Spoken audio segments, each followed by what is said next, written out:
Earlier today, NFL insider Adam Schefter reported that Shedeur Sanders was forced to miss some of the session or the rest of the session for Cleveland Browns on Tuesday, August 13th with an oblique strain. Let's talk about what that means for him, what that means for Cleveland. What's up, kinfolk? It's RJ Young. I am not on a step mill.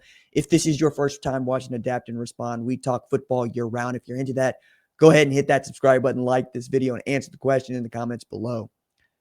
Do you think that Shedeur Sanders is going to be the week one starter for the Cleveland Browns when it comes time to name the starter?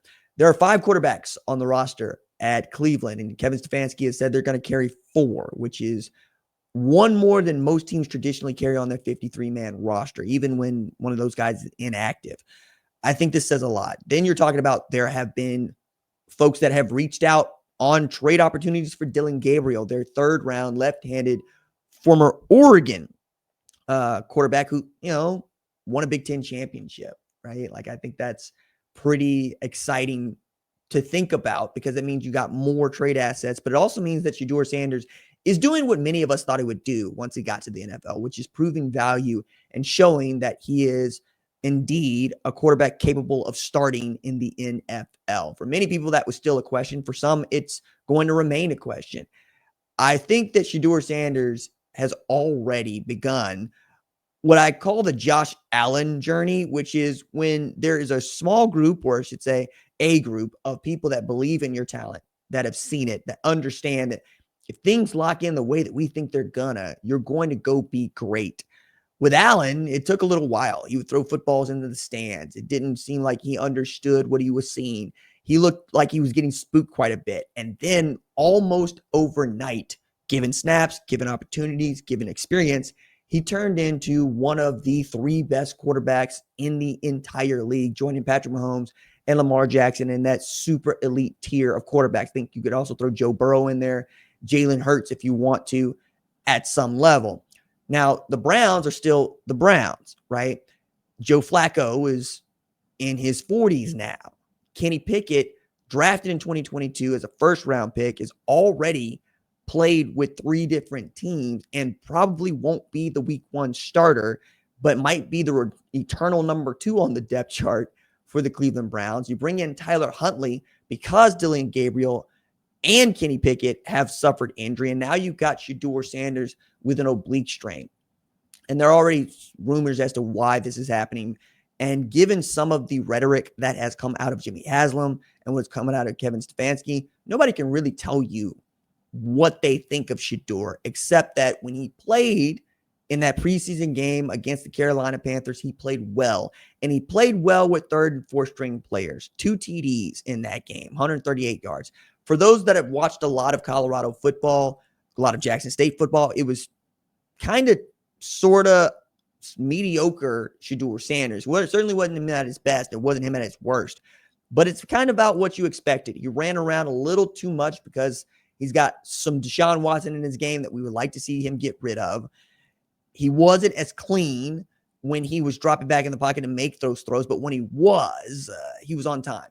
And he was forming relationships with guys that probably won't make this team quickly. And one of the things that I've always thought a quarterback needs to do is form rapport with his offense quickly. They got to know they can trust you. They got to know that you're going to make the right throw, the right pass, and you're not going to put them into a tremendously difficult position to go gain yards. He did that a couple times, would run into with his back to the offensive line. And then the depth chart comes out on Monday, and shocker, he's still the 4th string quarterback. A lot of this has got to do with Joe Flacco. We might not see until the last week if we see him at all. Kenny Pickett hasn't played. And more importantly, Dillon Gabriel hasn't played. What we saw Snoop Huntley was Snoop Huntley, a guy that just got there last week, still learning the offense. I think Shedeur is really playing for that number 3 spot, which can easily become a number 1 spot, right? Given what the rookie means and what that rookie contract can do for you and how breakable a 40-year-old quarterback might be. Joe Flacco threw the football last year like a guy who, didn't have much to lose. And that's not true this year. He throws the football to the wrong people this year. There is a Dillon Gabriel. There is a Shedeur Sanders. Both of those guys have won conference championships. And yes, Joe Flacco has won a Super Bowl 13 years ago with the Baltimore Ravens. I think the oblique injury is going to set him back only because nobody wants to get injured during camp, but the guys that can make it out healthy usually make the team right where they expect to. And if you expected Shedeur Sanders to leapfrog Dillon Gabriel, this would be the time to do it. Now, Dillon Gabriel gets an opportunity to play, and he lights up the scoreboard. He lights up the yards per attempt, and he is as efficient as he was at Oregon. It's going to be really tough to not make that guy your number 3 guy on the depth chart, because that's the way that they were basically ordered from the moment that Joe Flacco was remain the starter. We don't think Deshaun Watson's going to play this year. Kenny Pickett was brought in to back up, Joe Flacco. And then you went to go get Dillon Gabriel in the 3rd round, which is a shocker to many because Dillon Gabriel got a 7th round grade. You went to go get him in 3rd. Many people thought that Shedeur Sanders was one of the top 25 players in the NFL draft, and he dropped all the way to the 5th round.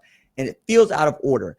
But usually what happens in the NFL is the money dictates where and how much you play. Right now, they got more money invested in Dillon Gabriel than they do Shedeur Sanders. What is very clear is they're getting trade opportunities for Dillon Gabriel. They're not getting trade opportunities for Shedeur Sanders, because when you saw that Carolina game, you saw 71,000 people show up for a preseason game. Many of them, they root for not the Cleveland Browns, but for Shedeur Sanders. And I'm looking down because I really want to make sure I get this right, because I think this is a really great statistic to just have on par. 71,000 people attended the game. But my favorite here is 2.2 million people tuned in to watch a preseason game between the Carolina Panthers and the Cleveland Browns. That's got to count for so much. That is how he's moving the needle. And the NFL is nothing if not about its money. And if they know they've got a popular player that a lot of people want to see, who want any reason to root for him, you got Unk behind Shedeur Sanders throwing the watch in the air. You've got 12 jerseys everywhere you look that are Cleveland Browns. Ride that wave until you can't anymore. And in the year where they're not expecting to be great, see what he can do with Jerry Jeudy, with David Njoku. Let's see if Dylan Sampson can be the guy that he was at Tennessee, because if he can, I think you got a shot here, right? The defense comes along. Myles Garrett continues to be one of the 2 best defensive players in the sport. You got a shot to change some minds and really develop a quarterback into a star.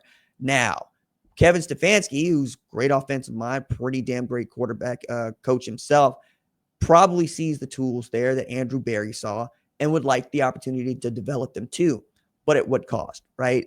The locker room's got to be in on this too, because if the locker room thinks that you're throwing in this season to develop the rookie quarterback, perhaps they don't go as hard as they might otherwise. But one thing is for sure, this is already a better offensive line than Shedeur Sanders has played with since Jackson State. And they got a better running game since he played at Jackson State. What happens if you give him the ones and let him run? But first, get healthy.